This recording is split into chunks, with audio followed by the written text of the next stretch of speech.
أعوذ بالله من الشيطان الرجيم بسم الله الرحمن الرحيم إذا السماء انشقت وأذنت لربها وحقت وإذا الأرض مدت وألقت ما فيها وتخلت وأذنت لربها وحقت يا أيها الإنسان إنك كادح إلى ربك كدحا فملاقيه صدق اللہ العظیم۔ شروع کرتا ہوں اللہ کے نام سے جو بڑے مہربان ہیں اور نہایت رحم والے ہیں۔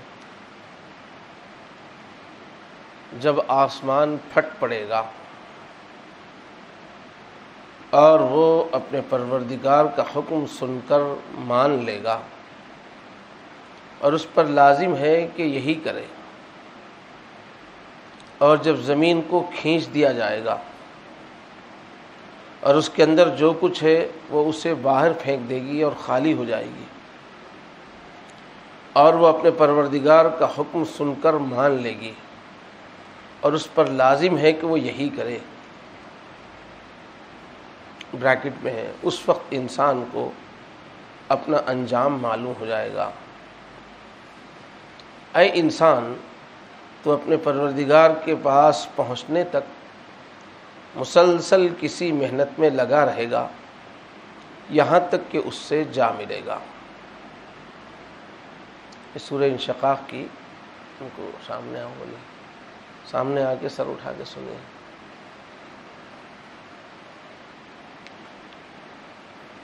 سورہ انشقاق کی ابتدائی آیتیں ہیں۔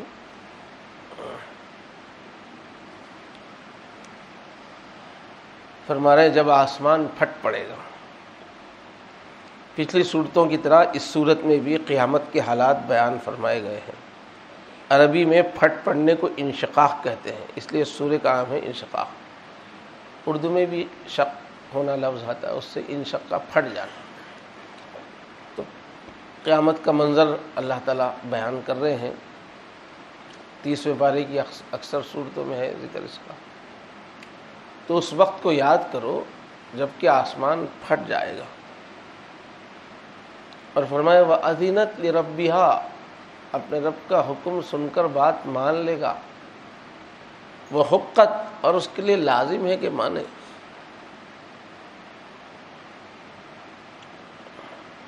وَإِذَا الْأَرْضُ مُدَّتْ، جب زمین کو کھینچ دیا جائے گا۔ روایات سے اس کی تفصیل معلوم ہوتی ہے کہ قیامت میں زمین کو ربڑ کی طرح کھینچ کر موجودہ سائز سے بڑا کر دیا جائے گا تاکہ اس میں تمام اگلے پچھلے لوگ سما جائیں۔ اور ایک جگہ فرمایا زمین کو جو ہے، حدیث میں ہے، چپاتی کی طرح سے پھیلا دیا جائے گا، پیڑے کو جس طرح سے پھیلاتے ہیں۔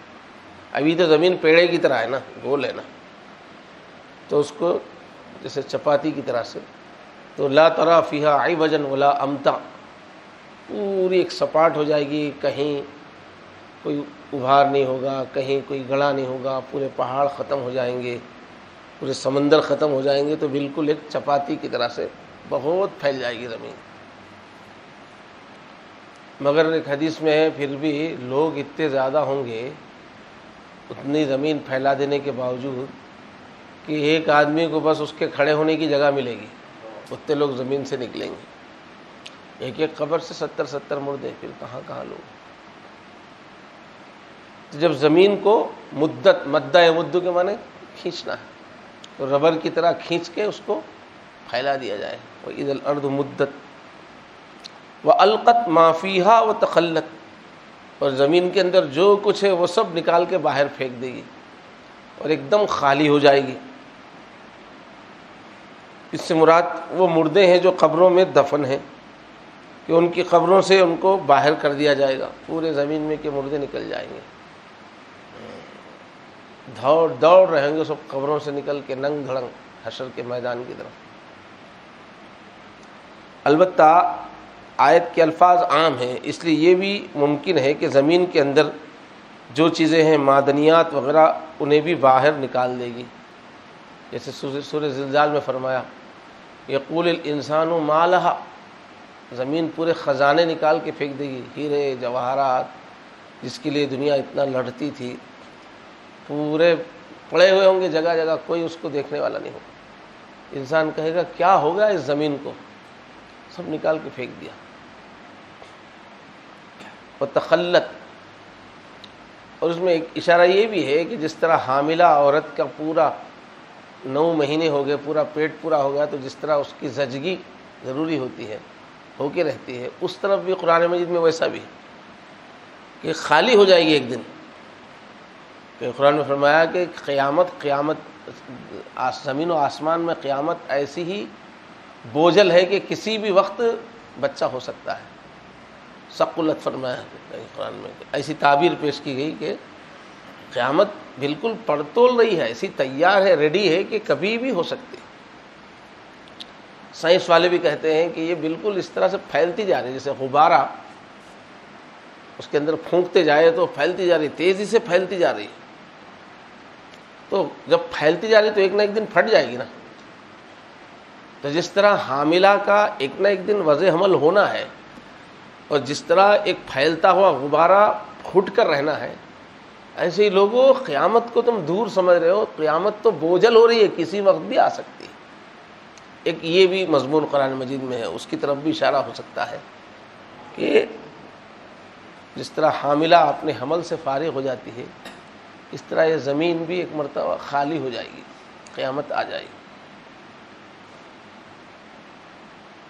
اور وہ اپنے رب کا پروردگار وَأَذِنَتْ لِرَبِّهَا وَحُقَّتْ، اپنے رب کی بات سن کر مان لے گی حکم، اور اس کے لیے ماننا ضروری ہے.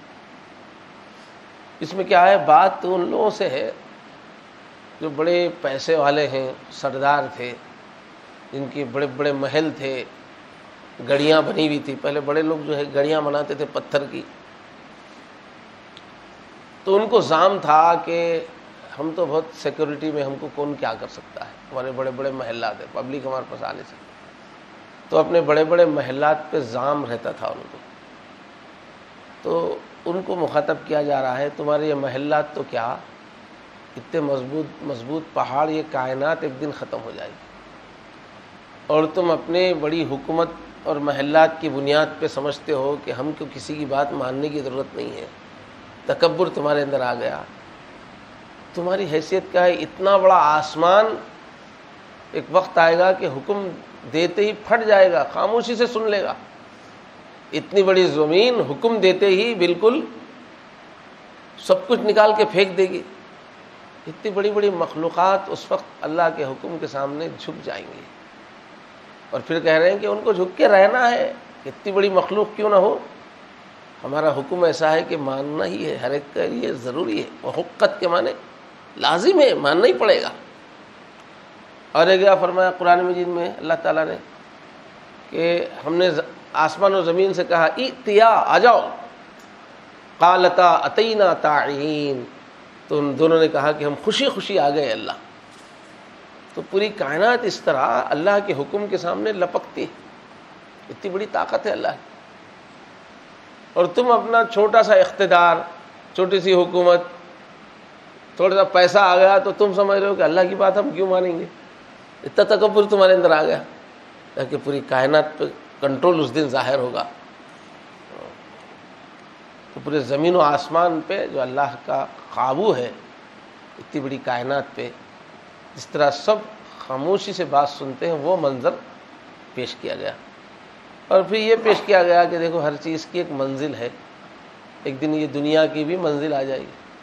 جیسے انسان کو ایک دن موت آتی ہے، مختلف مرحلوں سے گزر کے منزل آ جاتی ہے، ہر جانور کو موت آتی ہے، ایک دن یہ پوری کائنات کی بھی موت آ جائے گی، اس کی بھی منزل آ جائے گی.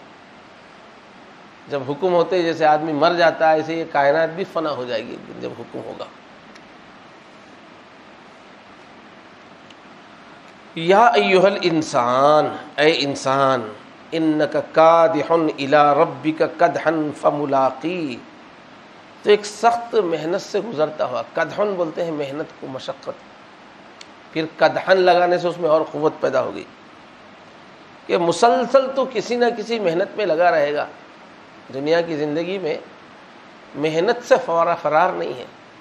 لقد خلقنا الانسان فی کبد. کسی کو بادشاہ بننا ہے اسے محنت، کسی کو لیڈر بننا ہے محنت کر رہا ہے، کوئی اچھا تاجر بننا ہے محنت، ہر کسی کو محنت کی دنیا ہے. یہ محنت سے چارہ نہیں ہے. سب تم لوگ محنت کر رہے ہو، لیکن ایک مرتبہ یہ محنتوں کا رزلٹ بھی آئے گا. اس کا اختتام کیا ہوگا؟ اتنی محنت کی زندگی کے بعد آگے جا کے حساب دینا ہے. پھر اللہ کے پاس جا کے یہ سفر ختم ہوگا. جب موت کے بعد آنکھ کھلے گی تو سامنے اللہ کھڑے ہوئے ہوں گے، بولیں گے کیا محنت کر کے آئے؟ پوچھیں گے کس لائن کی محنت کر کے آئے تم؟ اس کو پانے کی محنت کر کے آئے نہیں، میرے سے دور بھاگنے کی محنت کر کے آئے، میرے پاس آنے کی تیاری کر کے آئے، کہ کہاں لگا دیے تم لوگ اپنی محنت؟ تو محنت سے تم کو فرار نہیں ہے، لیکن یہ سوچو کہ محنت کا رزلٹ کیا آنے والا ہے. محنت نتیجہ دینے والی محنت کر رہے ہو یا ضائع ہونے والی محنت کر رہے ہو؟ کہیں فرمایا عاملۃ ناصبہ، جہنمیوں کے بارے میں، کام کر کر کے تھک کے چور وہاں آئیں گے، زندگی بھر محنتیں کر کر کے. اب کافر لوگ ہیں کتنا پیسہ جمانے پہ محنت کرتے، بچوں کو پالنے پہ کتنی محنت کرتے، گھر بنانے پہ کتنی محنت کرتے، کتنی مشکلات پیٹ کاٹ کے کرتے ہیں. تو اللہ بولے کہ اتنی محنت کر کے تھکے ماندے آئیں گے تو جائیں گے کہاں؟ جہنم میں جائیں گے. محنت ساری برباد، زندگی بھی محنت میں گزری، رزلٹ بھی کیا آ رہا؟ جہنم کا. عاملۃ ناصبہ، کام کر کے تھک کے چور ہوں گے مگر راحت نہیں ملے گی، جہنم میں جانا پڑے گا.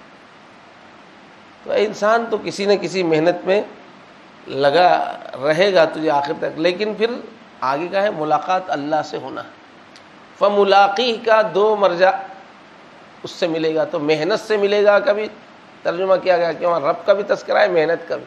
ایک دن تو اپنی محنت کے سے جا کے ملے گا، اور ایک دن تو اللہ سے ملے گا، ہی اس سے ملے گا، بلکہ اس کا اشارہ دو طرف ہو. یعنی یہ محنت کا ایک دن نتیجہ پھر سامنے آنے والا ہے. کامیابی کی محنت تھی نہیں، اور مصیبت مول لینے کی محنت تھی. تو اللہ سے ملے گا، یہ بھی مفہوم ہے.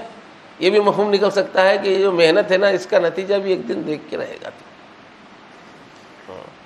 اب دنیا جب ختم ہو جائے گی، یہ اس کی منزل آ جائے گی، تو سارے انسانوں کے دو ٹکڑے ہو جائیں گے، دو گروہ ہو جائیں گے. ایک وہ ہے جن کو سیدھے ہاتھ میں ان کی زندگی کا پورا رزلٹ دیا جائے گا. محنت کر کے آئے تو کیا رزلٹ آیا زندگی بھر کی محنت کا. کچھ لوگوں کو سیدھے ہاتھ میں رزلٹ دیا جائے گا، کچھ لوگوں کو بائیں ہاتھ میں، الٹے ہاتھ میں دیا جائے گا. تو دو گروہ ہو جائیں گے اس دن. آگے فرمایا فَأَمَّا مَنْ أُوتِيَ كِتَابَهُ بِيَمِينِهِ فَسَوْفَ يُحَاسَبُ حِسَابًا يَسِيرًا وَيَنْقَلِبُ إِلَىٰ أَهْلِهِ مَسْرُورًا وَأَمَّا مَنْ أُوتِيَ كِتَابَهُ وَرَاءَ ظَهْرِهِ فَسَوْفَ يَدْعُو ثُبُورًا وَيَصْلَىٰ سَعِيرًا. اب دوسرا منظر بتا رہے ہیں محنت کا رزلٹ جو آئے گا. پھر جس شخص کو اس کا اعمال نامہ اس کے دائیں ہاتھ میں دیا جائے گا، رائٹ ہینڈ میں دیا جائے گا.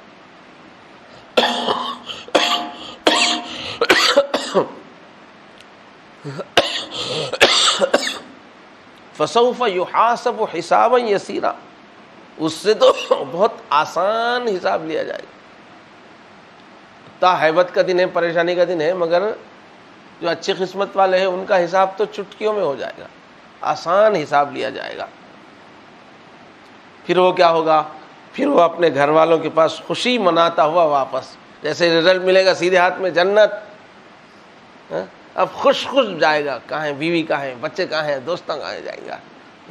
وَيَنْقَلِبُ إِلَىٰ أَهْلِهِ مَسْرُورًا، خوش خوش ہو کے جائے گا، دیکھو میں جنتی ہو گیا، دیکھو میں کامیاب ہو گیا. وَأَمَّا مَنْ أُوتِيَ كِتَابَهُ وَرَاءَ ظَهْرِهِ، اور جس کو اس کا نامہ اعمال، اس کا رزلٹ پیٹھ کے پیچھے سے دیا جائے گا. یہ پیٹھ کے پیچھے دیا جائے گا کا مطلب کیا ہے؟ یہ مجرموں کے ہاتھ بندھے ہوئے ہوں گے پیچھے، پیچھے ہاتھ بندھے ہوئے ہوں گے تو اس کو پیچھے سے ہی دے دیا جائے گا، سامنے سے دینے کا مجرم ہے، بندھا ہوا ہے. تو ایک تو الٹے ہاتھ میں دیا جائے گا، پھر ہاتھ بندھے ہوئے ہوں گے پیچھے دیا جائے گا. اب وہ کیا کرے گا؟ فسوف یدعو ثبورا، ہائے میں مر جاتا تو اچھا تھا، ہائے میں موت کو پکارے، موت تو کب آئے گی، مجھے مٹی بنا دو، مجھے فنا کر دو، مجھے ختم کر دو. تو موت کو پکارے گا. فسوف یدعو ثبورا ویصلی سعیرا، چاہے کتنا رونا پکارنا ہو، پکڑ کے جہنم میں بھڑکتی ہوئی آگ میں ڈھکیل دیا جائے گا، داخل ہو جائے گا.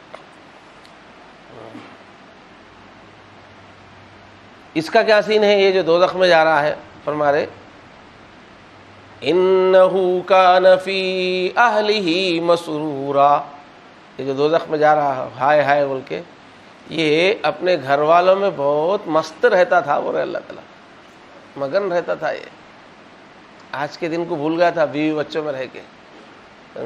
روز ایک پکوان، روز ایک تفریح، روز ایک شادی، روز ایک تقریب، روز ایک خوشیاں. وہاں بہت مست تھا. یہاں گھر والوں کے پاس جا کے خوشی کا رزلٹ دینے کا موقع نہیں ہے. یہاں سب سے جدا ہو گیا، سب ٹکڑے ٹکڑے ہو گیا، اور پکڑ پکڑ کے سب کو جہنم میں لے جا رہے ہیں.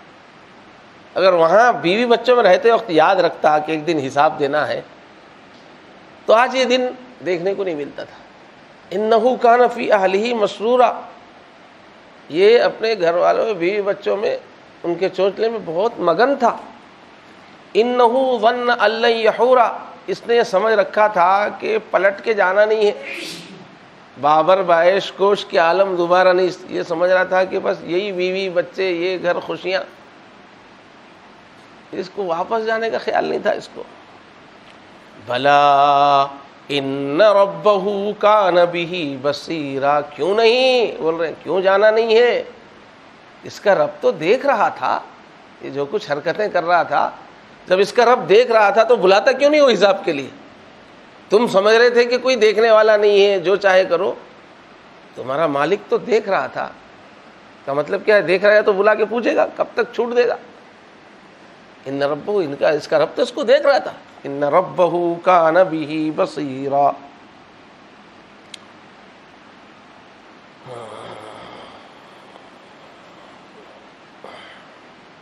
تو یہ جو ہے منظر ہے. اب آگے جو ہے قسم کھا کے ایک مضمون سمجھا رہے ہیں. فلا اقسم بالشفق واللیل وما وسق والقمر اذا اتسق لترکبن طبقا عن طبق. نہیں، پہلے ڈانٹ رہے، تم جیسا سوچ رہے ہو ہر چیز سے بے فکر ہو کے کھائیں گے، مستی کریں گے، کوئی پوچھنے والا نہیں. نہیں، ایسا نہیں ہے. اقسم بالشفق، میں قسم کھاتا ہوں شفق کی، جو مغرب کے وقت لالی چھاتی ہے نا، لال سرخ کلر، اس کی میں قسم کھاتا ہوں. واللیل وما وسق، میں قسم کھاتا ہوں رات کی، اور رات میں جتنی بھی چیزیں ہیں، تارے ہیں، آسمان ہے، چاند نکلتا ہے، ستاروں کی دنیا ہے، یہ رات میں جو کچھ ہے، اس سب چیزوں کی قسم کھاتا ہوں. پھر آگے اسپیشل پھر الگ سے چاند کا تذکرہ ہے. والقمر اذا اتسق، اور میں قسم کھاتا ہوں چاند کی، اور جب وہ پورا ہو جاتا ہے، پوری 14ویں تاریخ تک، پہلی تاریخ سے لے کے 14ویں تاریخ تک پورا ہو جاتا ہے. اتنی قسمیں کھا کے بول رہے لترکبن طبقا عن طبق، کہ تم سب ایک منزل سے دوسری منزل کی طرف چڑھتے چلے جاؤ گے. تو بولے جیسے سرخی رہتی، کیا سرخی تھوڑی دیر کے بعد چلی جاتی، پھر کالی رات آتی، پھر رات آتی ہے تو پھر اس میں تارے نظر آتے ہیں، چاند نظر آتا ہے. یہ سب بھی اپنی ایک منزل کی طرف جا رہے ہیں. سب ایک سفر ہے، سب کا منزل کی طرف چل رہا ہے. سب ہر چیز سفر میں ہے. چاند بھی چلتا ہوا نظر آتا ہے آپ کو. ایک منزلوں سے گزر رہے ہیں، مختلف مرحلوں سے سب گزر رہے ہیں.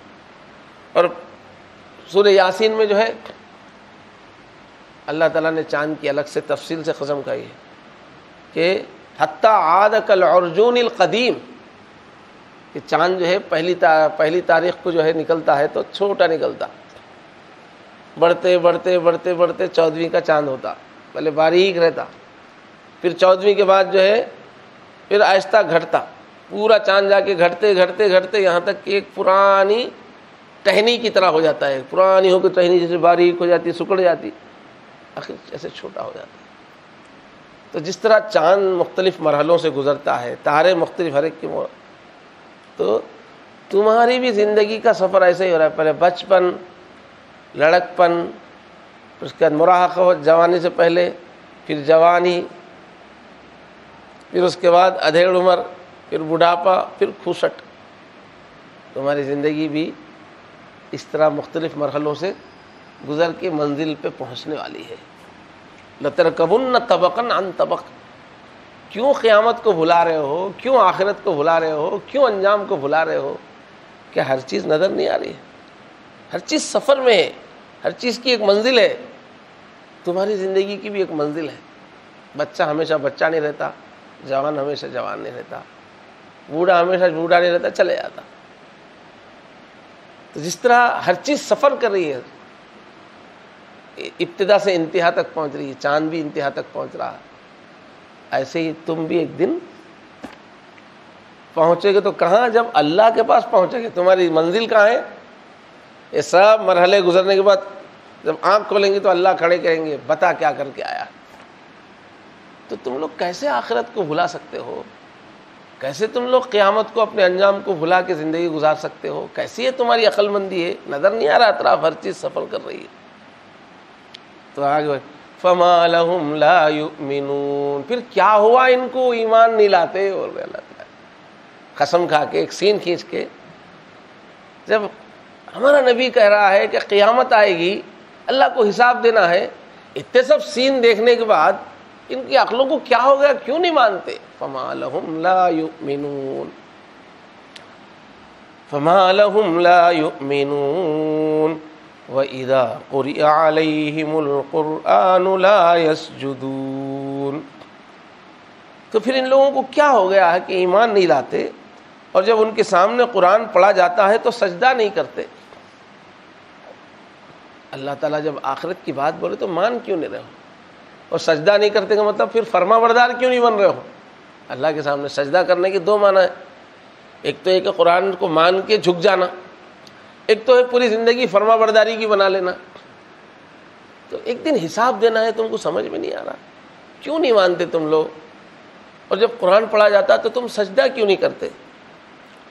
تو اب سجدہ کرنے میں کے بارے میں اور ایک کیا ہے، عربوں میں ایک ماحول تھا کہ کوئی شاعر جب زبردست شعر پڑھتا تھا اور آخری درجے کا، تو لوگ واہ واہ کرنے کے بجائے اس کے سامنے سجدہ کرتے تھے، اچھی چیز کے آتے ہی۔ ایک طریقہ تھا ان کے جو مشاعرے ہوتے تھے وہاں پر کعبے کے پاس ہوتے تھے، پورے عرب دنیا سے شعراء آتے تھے حج کے دنوں میں، اسلام سے پہلے، تو مقابلے ہوتے تھے شاعری کے، خطابت کے۔ تو سب سے زبردست ٹاپ کا جس کے اشعار ہوتے تھے اس کو منتخب کر کے اس کو سال بھر پھر کعبے پہ لٹکاتے تھے۔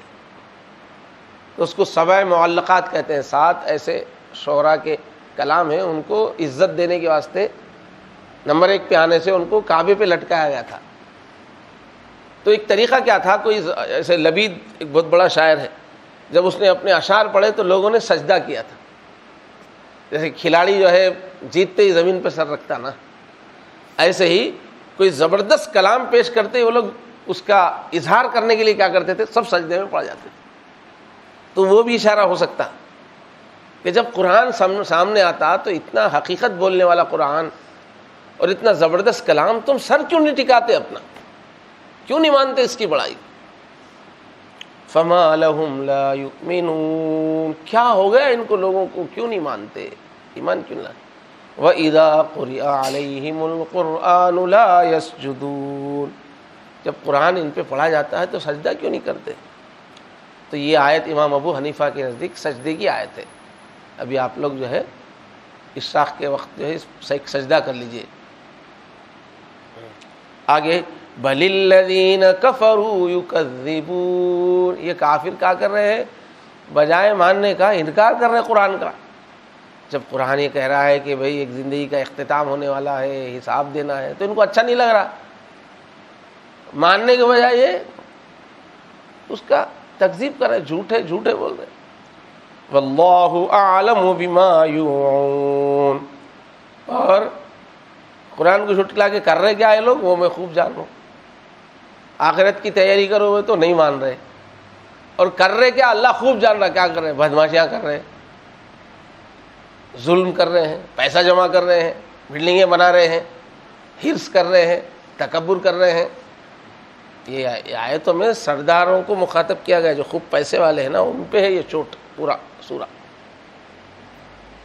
تو آخرت کی تیاری کرو، نیک بنو، یہ سب چیزیں ان کو سمجھ میں نہیں آ رہی. کیا کر رہے میں دیکھ رہا ہوں، میں دیکھ رہا ہوں کیا کر رہے تم لوگ، تمہاری ایکٹیویٹیز کیا ہے، کیا تم جمع کر رہے ہو. اللہ اعلم بما یوعون، جو کچھ یہ جمع کر رہے ہیں اللہ اس کو خوب جانتا ہے. تو کہہ رہے ہیں کہ اس کا ایک مطلب تو یہ ہے کہ وہ اپنے اعمال کا جو ذخیرہ کر رہے ہیں اللہ تعالیٰ اس کو خوب جانتا ہے. اور دوسرا مطلب یہ بھی ہے کہ انہوں نے اپنے دلوں میں جو باتیں چھپا رکھی ہیں اللہ اس کو خوب جانتا ہے. قرآن مجید کے خلاف کیا کیا پروپگنڈے کر رہے تم لوگ، حضور کی دعوت کو روکنے کے لیے کیا کیا پلان ہے، کیا کیا تمہارے دلوں میں منصوبے ہے، بجائے ماننے کے سازشیں تم کیا کیا کر رہے ہو، وہ بھی میں دیکھ رہا ہوں. اللہ اعلم بما یوعون. فبشرہم بعذاب علیم، اب تم انہیں ایک خوشخبری سناؤ. بولے اللہ تعالیٰ ان کو خوشخبری سناؤ. کائے کی خوشخبری؟ جم کے پٹائی ہونے والی ہے، دردناک عذاب کی خوشخبری. بری خبر کو طنز کے واسطے کیا بول رہے ہیں، خوشخبری بول رہے ہیں. ہمارے نا بہت جمع کر رہے ہیں نا، بہت پوزیشن بنا رہے اپنی، تو اس کا انعام بھی تم کو ملنا ہے. تو خوشخبری ملنے والا انعام کیا انعام ملا، جوتے پڑنے والے ہیں، دردناک عذاب. ان کو دردناک عذاب کی خوشخبری سنا دو. الا الذین آمنوا وعملوا الصالحات لہم اجر غیر ممنون. ہاں جو لوگ ایمان لے کے آ گئے ہیں اور عمل صالح میں لگے ہوئے ہیں ان کے لیے یہ دردناک عذاب نہیں ہے. ان کے لیے لہم اجر غیر ممنون، کبھی ختم نہ ہونے والا بدلہ ہے. یہ جنت کو بیان کرنے کی تعبیر ہے. جو اس چھوٹی سی مختصر 30 سال 40 سال عمل کے رہتے 50 سال، اس میں جو ایمان اور عمل صالح میں لگ رہا ہے، جو قرآن کی دعوت ہے کہ بھئی اللہ سے جڑو اور اللہ کے پاس پہنچنے کے بعد سے اچھے اچھے اعمال کا توشہ تیار کرو. تو جو اس کام میں لگے ہوئے ہیں اللہ فرما رہے ہیں ان کو تو پھر ایسا بدلہ ملے گا کہ کبھی وہ رکنے والا ہی نہیں ہے. ایسی جنت ملے گی کہ اس میں جو حور رہے گی کبھی بوڑھی نہیں ہوگی، وہ جوان پہ جوان ہوتی چلی جائے گی. وہاں کے کھانے، وہاں کی نعمتیں بڑھتی چلی جائیں گی، گھٹیں گی نہیں، کبھی ختم نہیں ہوں گی. تو جو ایمان اور عمل کے راستے پہ لگے ہیں ان کے لیے دردناک عذاب نہیں ہے. ان کے لیے تو ایک ایسی جنت ہے جو ہمیشہ کے لیے ملے گی اور جہاں کی نعمت بڑھتی ہی چلی جائے گی. ہمیشہ کے راجہ، کبھی وہاں سے نکلنے کا کوئی ڈر ہی نہیں، پھر کبھی موت آنے کا ڈر نہیں، پھر کبھی اچھی نوکری مل کے چھن جانے کا ڈر نہیں، پھر اچھی جوانی ملنے کے بعد بوڑھے ہو جانے کا ڈر نہیں. یہاں دنیا میں کیا ہے، کتنی بھی اچھی پوزیشن میں رہی نا تو ہمیشہ کی نہیں رہتی. ہو وزیر اعظم بھی بنا تو 5 سال کے بعد اتار دیتے، 5 سال کے بعد نہیں تو ہر ایک 5 سال کے بعد اتار دیتے. ہمیشہ کون رہتا ہے؟ پورے شہر میں ٹاپ کی رہتی ہے اپنی دکان، مگر ہر ٹاپ والے کو معلوم رہتا 5-10 سال کے بعد انہیں ٹاپ ختم ہو جاتی اور ایک ٹاپ ہو جاتا. ہر عروج لا زوال، یہاں ہر عروج کے واسطے یہاں زوال ہے. لیکن جنت ایسی جگہ ہے وہاں عروج ہے تو عروج ہی ہے، زوال نہیں ہے. تو یہ پورے کو بتانے کے واسطے اللہ تعالیٰ قرآن میں کیا بولتے ہیں، لہم اجر غیر ممنون. اعمال کا ایسا بدلہ ملے گا کہ وہ کبھی رکے گا نہیں، پھر ملتا ہی جائے گا بدلہ. سرکاری نوکری کوئی پسند کرتے لوگ، ایک مرتبہ لگ گئی تو مرے تک آتے چ رہتا.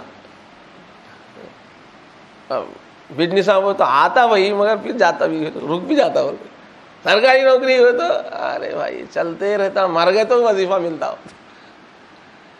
تو یہ جنت ایسی چیز ہے کہ سرکاری نوکری ہے یہ. کہ کبھی سوال ہی نہیں، ایک مرتبہ ملنا شروع ہوا تو ملتے ہی رہتا، پھر رکنے کا سوال ہی نہیں۔ لہم اجر غیر ممنون، سورج انشقاق ہے۔ ایسا مزے لے کے اس میں کھو کے پڑھنا قرآن شریف، قرآن شریف پڑھتے سہولت بیٹھے کو سامنے بیٹھ کے، میرے کو حیرت ہو رہی ہے، میں اتنا مزے لے کے پڑھ رہے ہیں، سو رہے دیکھو کیسا نیند آتی جی آپ کو؟ اللہ بھی اتنے مزے مزے سے بات کر رہے، نیند آ رہی، بہت جلدی اٹھ کے عبادت کرتے ہیں نا، اس راستے آ رہی وہ نیند، صحیح ہے وہ، ٹھیک ہے۔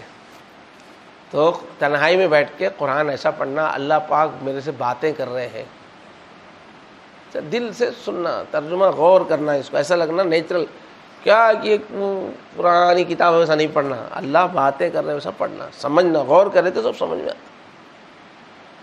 اللہ تبارک و تعالی ہم کو اللہ سے کلام کی توفیق عطا فرمائے۔ حضور بولے جس کو اللہ سے باتیں کرنا ہے وہ قرآن اٹھا لو، بولے حضور، مگر ویسا آنا پڑھنے آنا، ویسا بار بار پڑھتے پڑھتے وہ اپنے کو فریکوینسی ملتی، تو پڑھنا شروع کرتے اللہ تعالیٰ باتیں کرے ایسا محسوس ہونا، بار بار غور کرتے رہیں گے قرآن کے لہجے پہ تو وہ اپنے کو سمجھ میں آتا۔ زیادہ نہیں پڑھیں گے تو کچھ اپنا جوڑ ہی نہیں بنتا، انہوں کیا بولتے کہ ہم اثر ہی نہیں لیتے ہو، کون سی کی زبان نکتی، کیا سا کی ترجمہ نکلتا، وہ ترجمے بھی ایک سے بڑھ کے ایک ٹپیکل رہتے ہو، یہ اچھا ترجمہ ہے، بالکل نارمل ہے، مگر کیا ترجمہ بھی رہتے ہو جب تک آپ دل سے غور نہیں کرتے وہ دل پہ اثر نہیں کرتا۔